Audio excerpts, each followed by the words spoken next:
إن هذا القرآن يهدي للتي هي أقوم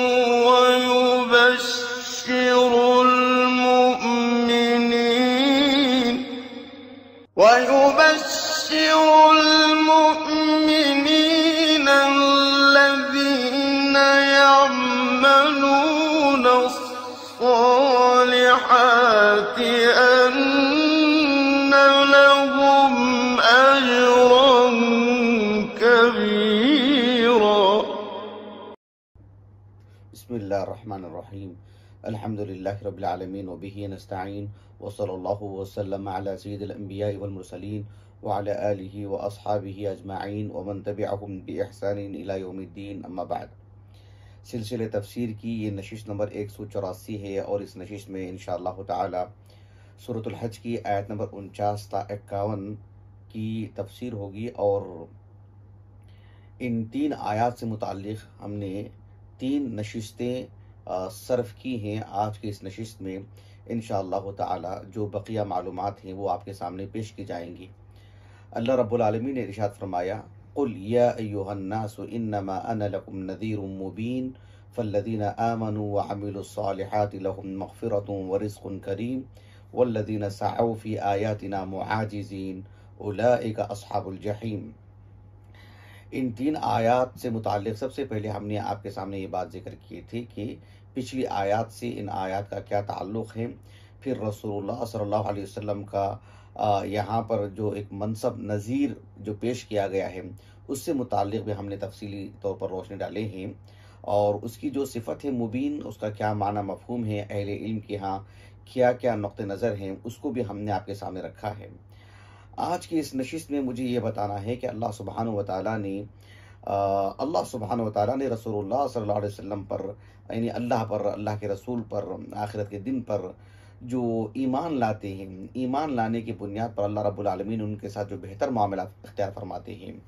اللہ تعالیٰ نے کہا: فالذین آمنوا وعملوا الصالحات لهم مغفرۃ ورزق کریم.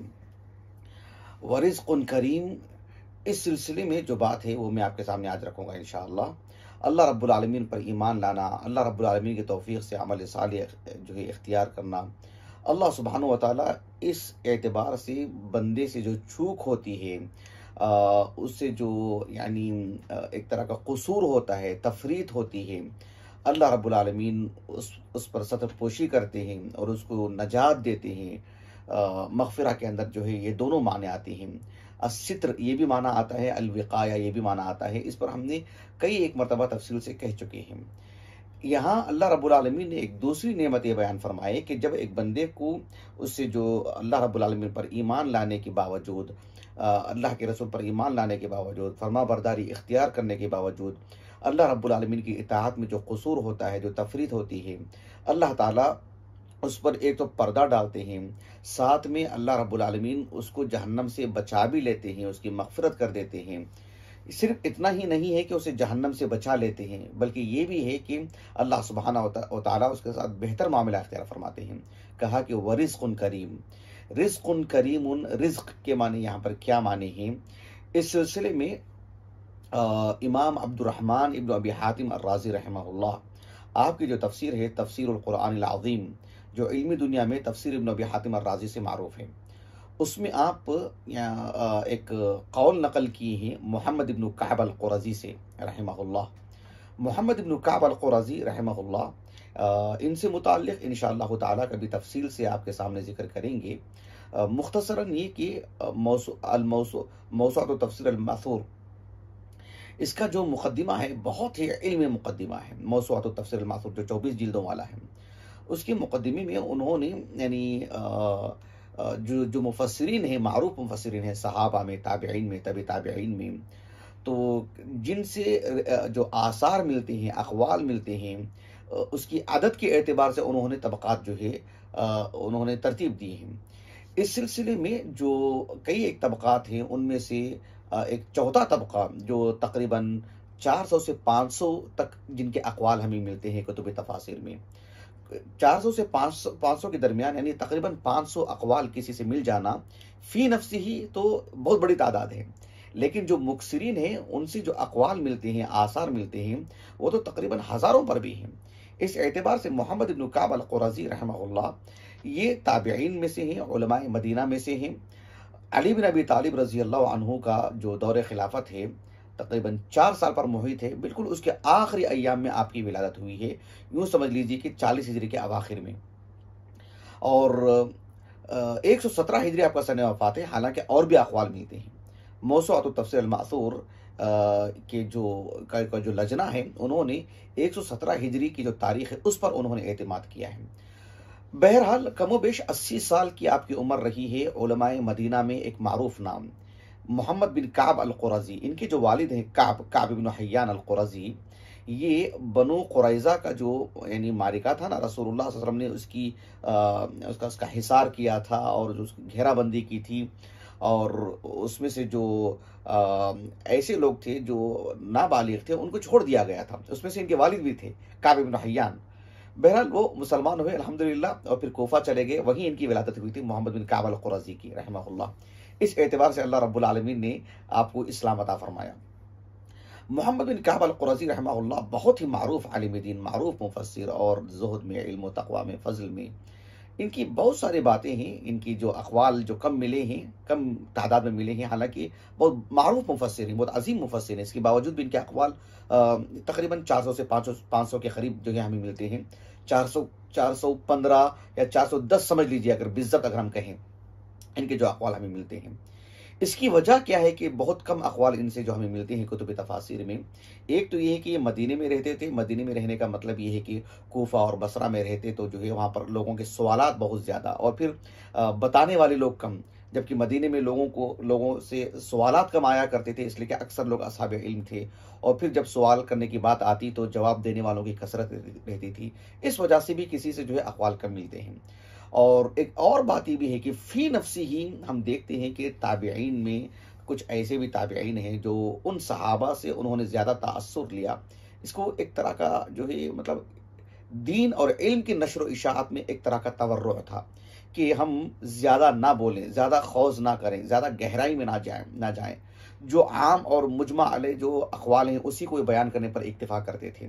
زیادہ توسع انہوں نے اختیار نہیں کیا، تاکہ ایسا نہ ہو کہ اللہ کے کلام میں کچھ بولنے کی وجہ سے جو ہے ہم توسع اختیار کریں اور کچھ کا کچھ بول دیں اور جو ہے بہرحال ہم آگے نکل جائیں، اس وجہ سے تورع اختیار کرتے تھے، یہ بھی ایک وجہ ہے۔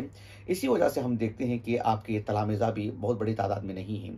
صحابہ میں سے جابر بن عبداللہ اور عبداللہ بن عباس، انس بن مالک رضی اللہ عنہ اجمعین سے آپ نے تلمذ کیا ہے، اور اگر آپ کے تلامذہ کی بات کریں تو محمد بن المنکدر ہیں، اور اسی طرح سے یعنی الحکم بن عتیبہ ہیں، یہ تو بہت بڑے بڑے بڑے علماء ہیں سب، چند ہی صحیح، بہرحال یہ آپ کے تلامذہ میں سے ہیں۔ تو محمد بن کعب القرظی سے متعلق میں نے بہت ہی یعنی مختصر انداز میں آپ کے سامنے رکھا ہے، انشاءاللہ کبھی تفصیل سے ان سے متعلق میں گفتگو کروں گا۔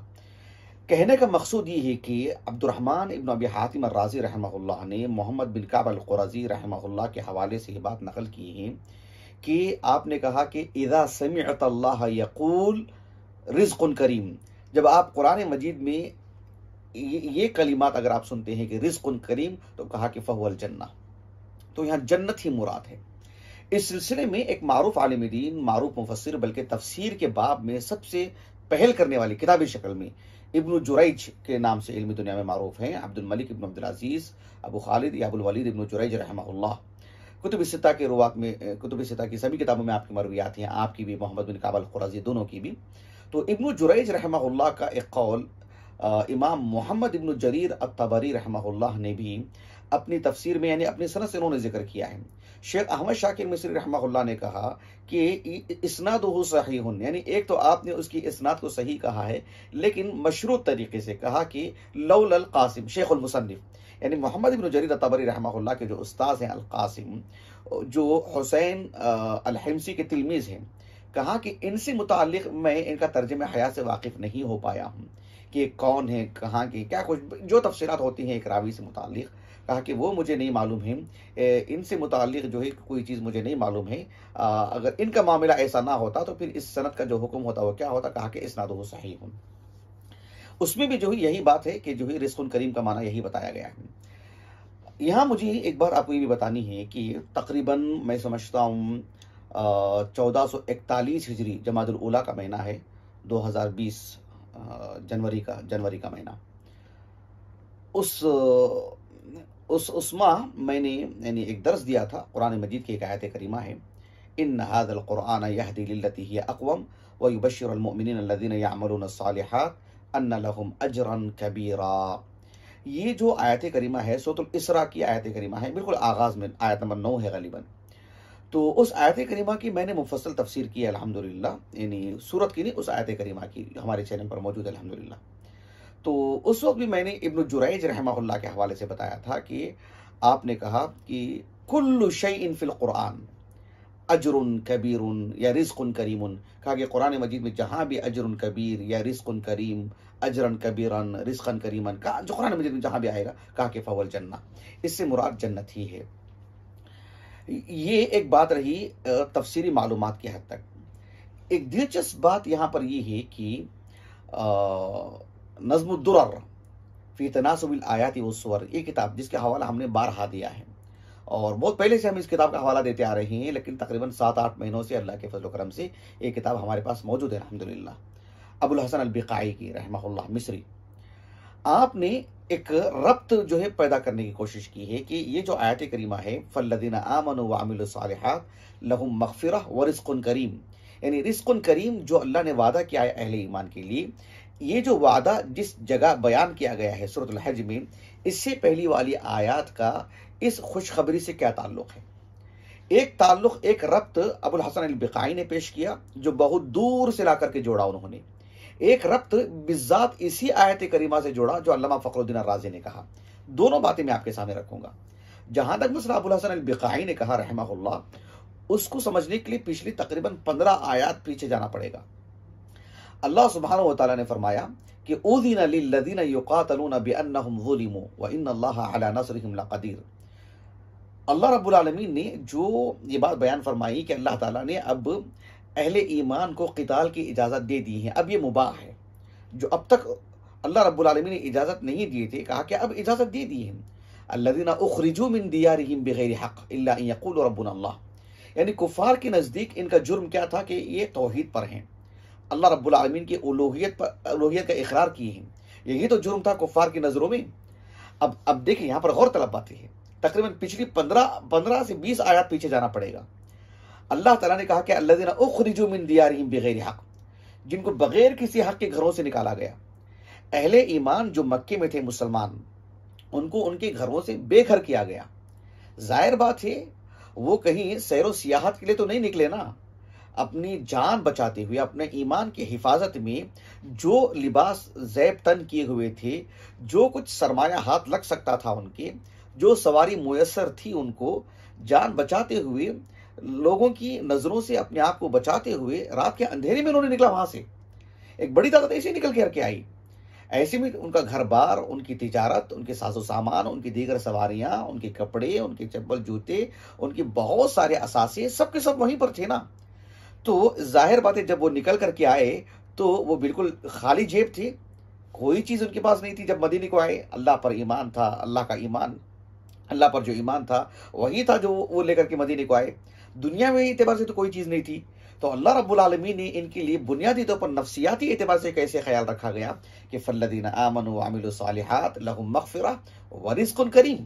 اللہ رب العالمین نے دیکھیں ان کی دلجوئی کیسے فرمائی کہ ابھی تم فی الحال بے گھر ہو، فقر و فاقہ ابھی جو ہے تمہاری زندگی سے جڑا ہوا ہے، اب اللہ رب العالمین پر ایمان لا کر کے جو تم نے ہجرت کی ہے، اللہ سبحانہ و تعالیٰ کی خاطر جو قربانیاں دی ہیں، اب اللہ سبحانہ و تعالیٰ تمہارا جیب بھریں گے، تمہارے چولہے جلیں گے، تمہارا پیٹ بھرے گا، اور تمہیں اللہ رب العالمین بہت ساری نعمتوں سے نوازیں گے. کہا کہ فالذین آمنوا وعملوا الصالحات لہم مغفرہ ورزق کریم. جو بحیثیت بشر، جو انسان ہونے کے اعتبار سے جو چوک ہوتی رہے گی اس کی معافی بھی ہوتی رہے گی، اور اللہ رب العالمین تمہارے لیے روزی روٹی بھی دیں گے، غنائم مال غنیمت تمہیں ملتا رہے گا دنیاوی اعتبار سے بھی، اور آپ کی وفات ہونے کے بعد جنت بھی ملے گی رب العالمین کی طرف سے. تو نفسیاتی اعتبار سے خیال رکھا گیا کہ عادتاً جب اس انسان اپنے گھر سے نکل کر کے آتا ہے، اللہ کے راستے میں نکل کے آتا ہے، تو بہت ساری چیزوں کی قربانیاں دیتا ہے، فقر و فاقہ عادتاً اس کی زندگی سے جڑ جاتا ہے. آج بھی دیکھیے بہت سارے لوگ اسلام قبول کرتے ہیں، ذاتی طور پر ان کی ایک جاب رہتی ہے، ان کا گھر رہتا ہے، ان کا گھرانہ اور جو ہے مالدار رہتے ہیں، وہ ہو سکتا ہے والد سے بہت ساری وراثت ملنے والی ہوتی ہے، اور جو اسلام لاتے ہیں تو عام طور پر نو مسلمین کی اگر آپ ان کی زندگی دیکھیں گے کہ جو ہے ایک طرح سے خالی جیب رہتے ہیں، وہ محتاج رہتے ہیں. وہ یہ نہیں ہے کہ فی نفسی ہی وہ محتاج ہیں، لیکن اس بنیاد پر جو ہے ایک موڑ آتا ہے جب ان کے لیے ایک فقر و فاقہ کی بات آتی ہے. اسی لیے والمؤلفۃ قلوبہم کہہ کر کے زکوٰۃ کی ایک صنف اللہ رب العالمین نے ایسے لوگوں کے لیے بیان فرمائی. کہنے کا مقصود یہ ہے کہ ابو الحسن البخاری رحمہ اللہ نے کہا کہ رزق کریم کا پچھلی آیات سے جو ربط انہوں نے جوڑا ہے بہت ہی مناسبت ہے. سبحان اللہ. کہا کہ عام طور پر مہاجرین کا جو معاملہ ہوتا ہے وہ فقر و فاقہ ان کی زندگی سے جڑا رہتا ہے، تو اللہ تعالیٰ نے کہا کہ ورزق کریم، کہ اللہ تعالیٰ ان کے لیے روزی روٹی کا وعدہ فرما رہے ہیں، مال غنیمت ملے گی ان کو، ان کے چولہے جلیں گے، ان کو جو ہے ان کے اندر توسع پیدا ہوگا ان کے اندر، اور پھر جنت بھی ملے گی. یہ بھی مانا ہے اس کے اندر. یہ ایک ربط آپ نے کہا. اور دوسری بات جو جو علامہ فخر الدین رازی رحمہ اللہ نے کہا اپنی تفسیر میں، جو تفسیر الکبیر ہے، اس میں آپ نے یہ بات اسی آیت کریمہ سے ہی ربط پیدا کیا. آپ نے کہا کہ اللہ تعالیٰ نے کہا فالذین آمنوا وعملوا الصالحات لہم مغفرہ ورزق کریم.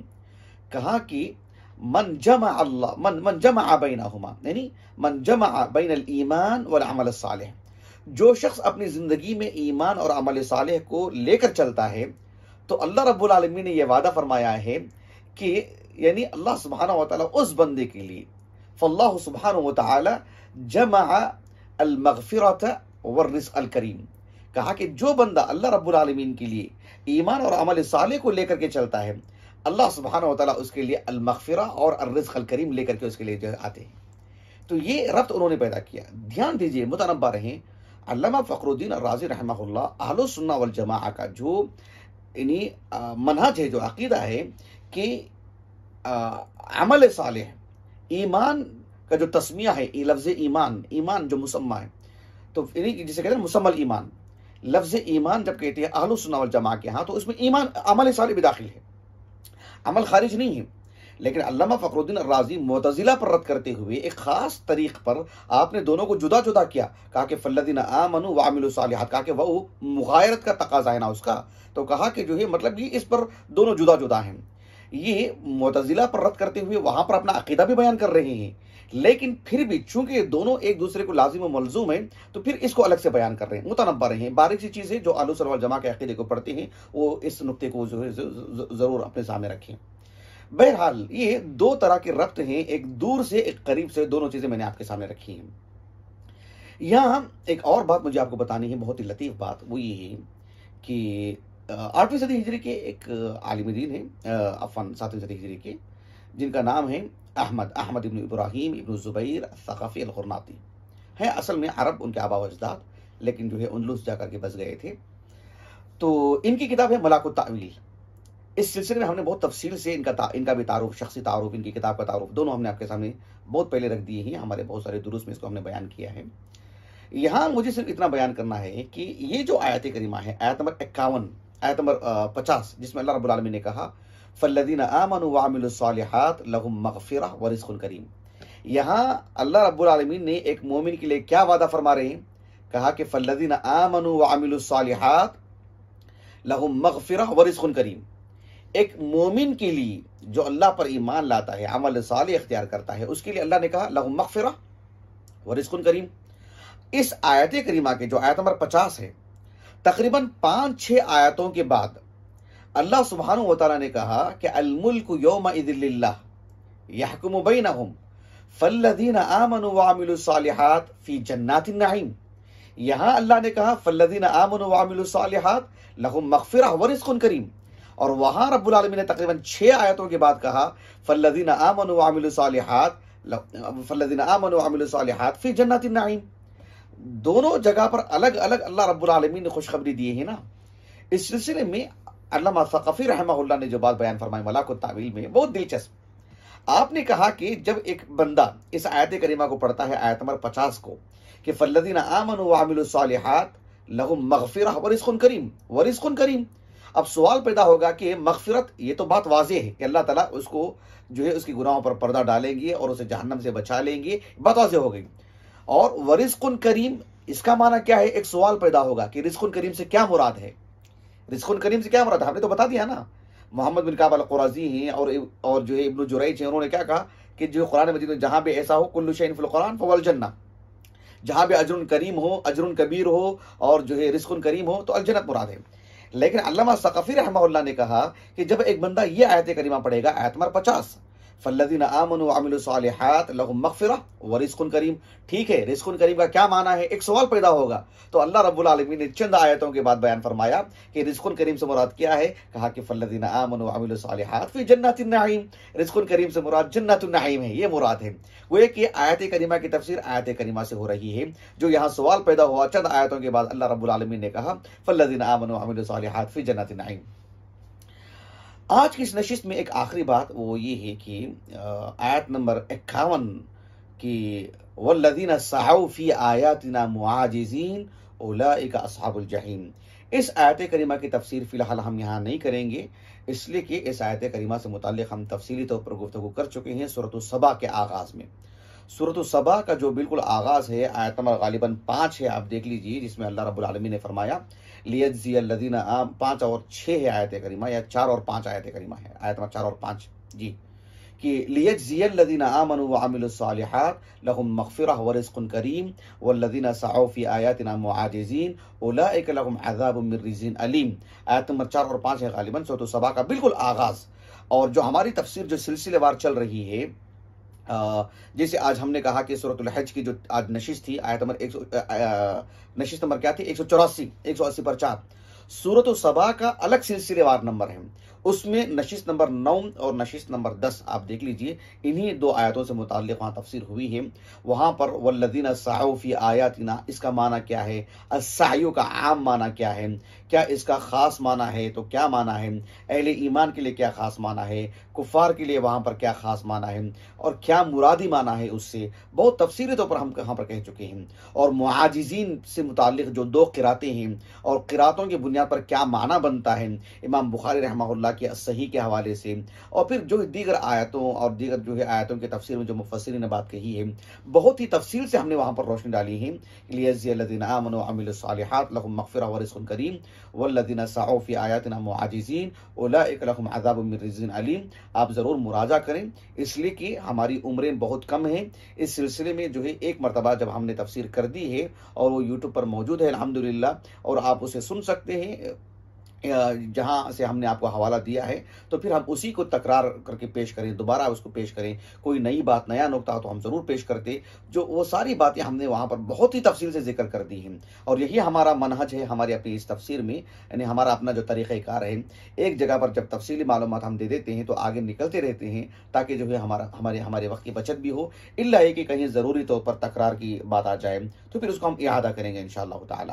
بہرحال آپ وہاں پر رجوع کریں.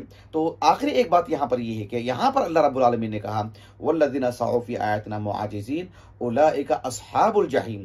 اصحاب الجحیم، الجحیم اس کا بھی معنی ہم نے جو ہے سورۃ النازعات کے وبرزت الجحیم، یہاں پر جو ہے ہم نے یعنی وآثر الحیات الدنیا فإن الجحیم ہی المأوی، یہ سورۃ النازعات کی آیت کریمہ ہے. فإن الجحیم ہی المأوی. الجحیم کا معنی مفہوم کیا ہے، اس کا لغوی معنی اور اس کا جو ہے مطلب جہنم کی صفت کس اعتبار سے ہے، جیسے کہ اہل علم کہتے ہیں کہ کل نار عظیمۃ فی حفرۃ عمیقۃ، یہ اس کا معنی بتایا جاتا ہے الجحیم کا. وہاں پر ہم نے اور بھی بہت ساری باتیں کہی ہیں. میں یہیں پر جو ہے ان آیات سے متعلق جو تفصیلی معلومات تھیں اکتفا کرتا ہوں، اور آنے والی نشست میں آیت نمبر 52 سے متعلق کافی معلوماتی باتیں ہیں اور تفصیل رہے گی اس میں انشاءاللہ تعالیٰ، اسے آپ کے سامنے رکھیں گے۔ اللہ تعالیٰ سے دعا ہے کہ اللہ تعالیٰ ہماری اس نشست کو ہمارے اساتذہ، ہمارے والدین، ہمارے کل معاونین، ہمارے مشاہدین، خصوصیت کے ساتھ ہماری عزیز اہلیہ کے لیے جس نے ریکارڈنگ کا بندوبست کیا اور اہتمام کیا، ہماری فرزندان کے لیے، ہمارے لیے اللہ رب العالمین ذخیرہ آخرت کرے، ہمارے حسنات میں شمار فرمائے اور ہمارے سیئات کے لیے اللہ تعالیٰ کفارہ کر دے۔ سبحانک اللہم و بحمدک، اشہد ان لا الہ الا انت، استغفرک و اتوب الیک۔